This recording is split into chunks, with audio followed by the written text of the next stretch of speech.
Hey, good morning my dear friends and students. I am Sadhna and all of you enjoying mathematics and science with me. नेहमीप्रमाणे enjoy करताय maths आणि science. आपण 8th स्टँडर्डचा force आणि pressure हा lesson start केला होता. त्याचा अगदी लास्ट पॉइंट राहिलेला आहे, लास्ट टॉपिक राहिलेला आहे, खूप इम्पॉर्टंट आहे. That is Archimedes principle. Archimedes principle नक्की काय आहे छानपैकी समजून घ्यायचं आहे आपल्याला या आजच्या व्हिडिओमध्ये. त्याच्या अगोदर तुम्हाला एक इंटरेस्टिंग स्टोरी सांगणार आहे मी या आर्किमिडीज या शास्त्रज्ञाची, की जे खूप मोठे मॅथमॅटिशियन होते आणि ग्रीक सायंटिस्ट होते आणि एक अत्यंत बुद्धिमान व्यक्ती होते हे आर्किमिडीज, की ज्यांना खूप संपूर्ण जगामध्ये त्यांची ओळख आहे असे हे आर्किमिडीज.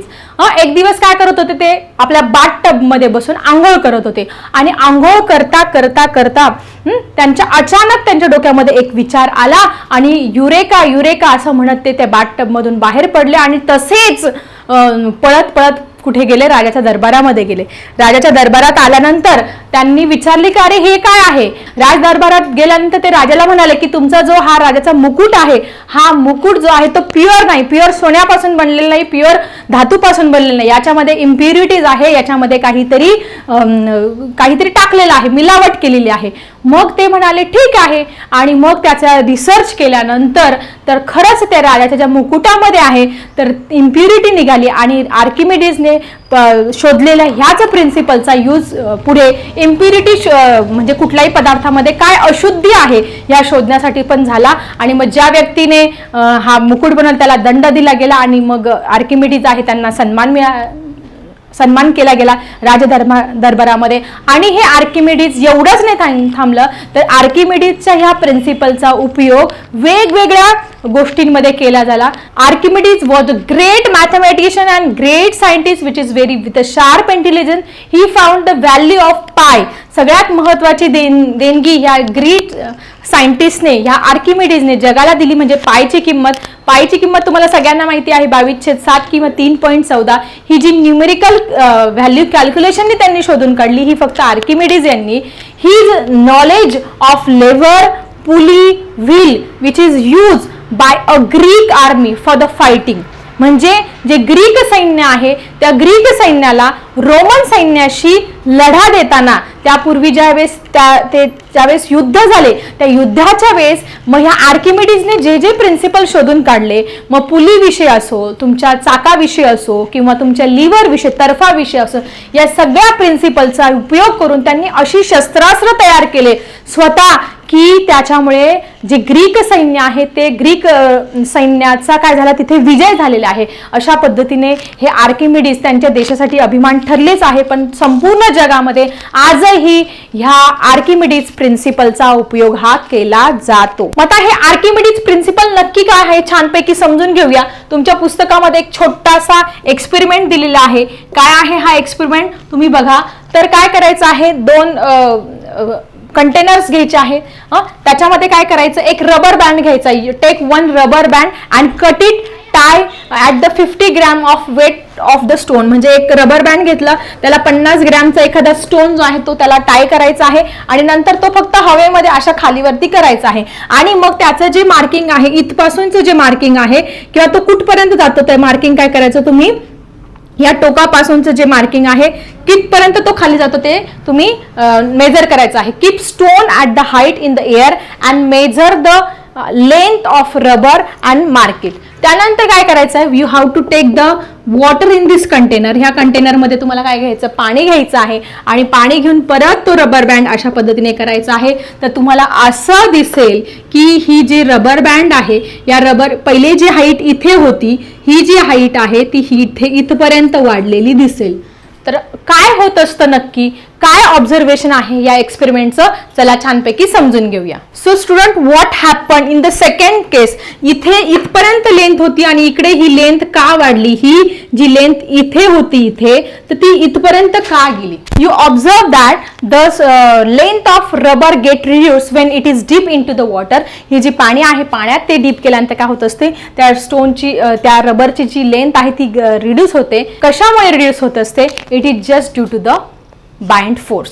आता ह्या रबरची जी लेंथ आहे ती कशामुळे रिड्यूस होते, it just to the bind force. When stone sunk in the water, the buoyant force acts at the upward direction.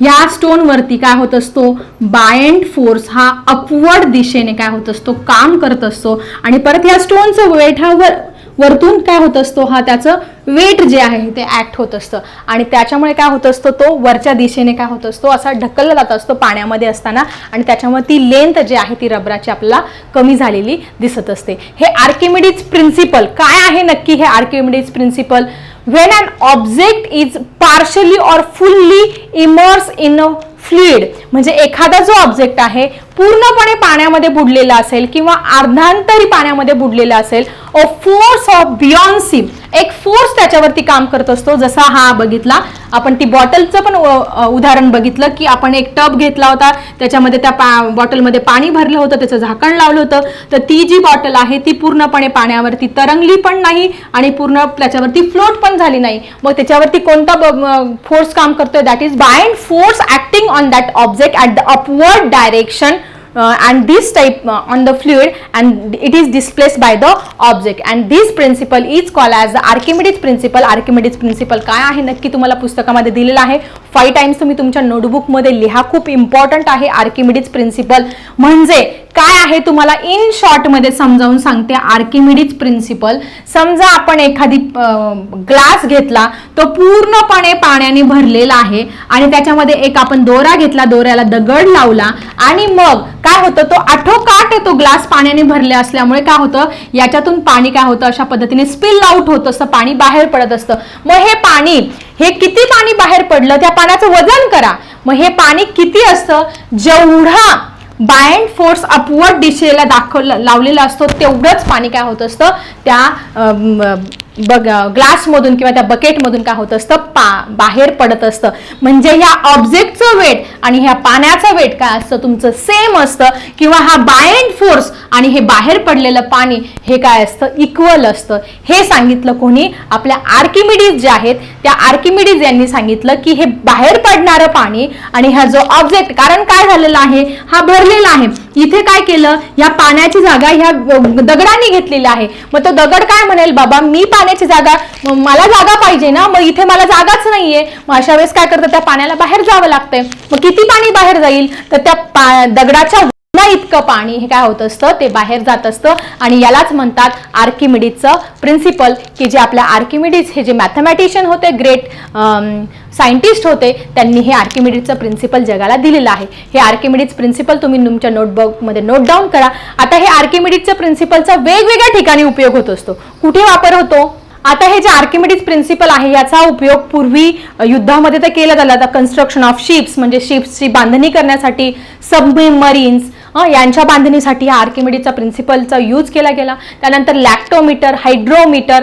लॅक्टोमीटर म्हणजे तुम्हाला दूध आहे, त्या दुधामध्ये किती फॅट्स आहे, तुम्ही कधी दुधाच्या डेअरीवरती गेला तर तिथे काय असतं, त्यांच्याकडे लॅक्टोमीटर आहे, तुम्ही जरा बघा तो लॅक्टोमीटर कसा असतो. या लॅक्टोमीटरमध्ये त्या दुधामध्ये किती फॅट्स आहे, किती प्रोटीन्स आहे, सगळं जे आहे ते डिटेलमध्ये कॅल्क्युलेशन होत असतं. मग हे लॅक्टोमीटर जे आहे ते कशावरती बेस आहे, it is also base on the principle of the Archimedes.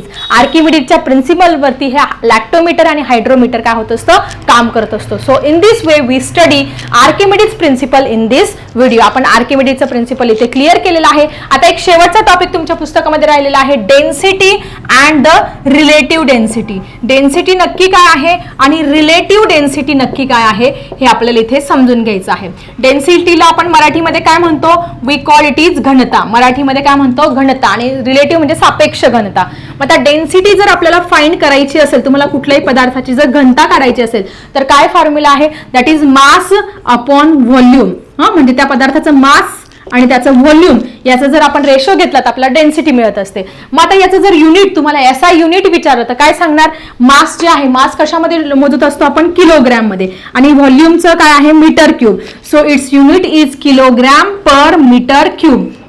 जर तुम्हाला एक्झाम मध्ये हे 100% विचारलं तर असं, what is the unit of density, the unit of density is kilogram per metre cube. हे काय आहे, त्याचं युनिट आहे. The property of this density which is useful in deciding the purity of substance.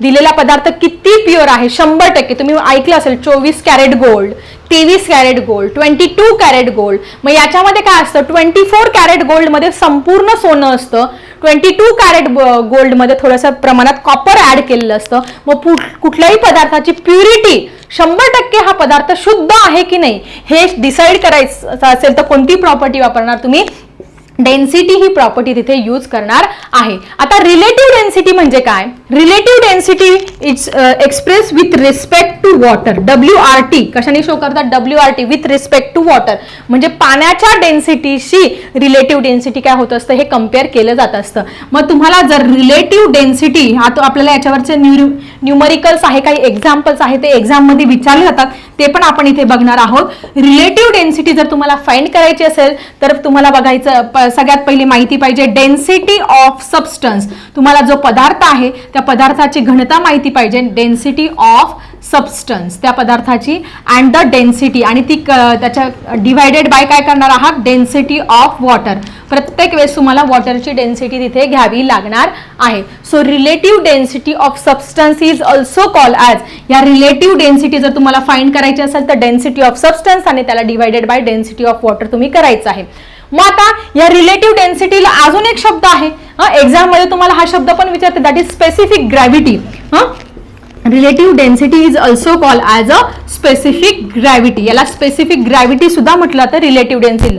मग एक्झाम मध्ये तुम्हाला specific gravity हा जर शब्द आला तर तुम्ही कन्फ्युज होऊ नका की अरे रिलेटिव्ह डेन्सिटी काय आहे आणि स्पेसिफिक ग्रॅव्हिटी काय आहे, दोघं सेम आहे, समानार्थी शब्द आहे. जसं मराठीमध्ये असतं ना आई, माता, जननी, माऊली, खूप सारे शब्द असतात, त्या पद्धतीने सायन्समध्ये पण आहे आपला relative density is equal to specific gravity. So I think याच्यावरती खूप सारे सम्स आहेत, ते सम्स आपण पुढच्या व्हिडिओमध्ये बघणार आहोत. सो आय थिंक हा जो लेसन आहे तो आपला इथे संपलेला आहे, फक्त आपले न्यूमरिकल्स इथे राहिलेले आहेत, ते न्यूमरिकल्स आपण पुढच्या व्हिडिओमध्ये बघणार आहोत. सो आय थिंक हा पूर्ण चॅप्टर तुम्हाला छानपैकी समजला असेल, छानपैकी नोट्स काढा. कसा वाटला व्हिडिओ जरा कमेंट्समध्ये लिहायला विसरू नका. चला भेटूया अशाच इंटरेस्टिंग टॉपिकसह नेक्स्ट व्हिडिओमध्ये. आता मी थांबते. Bye everyone.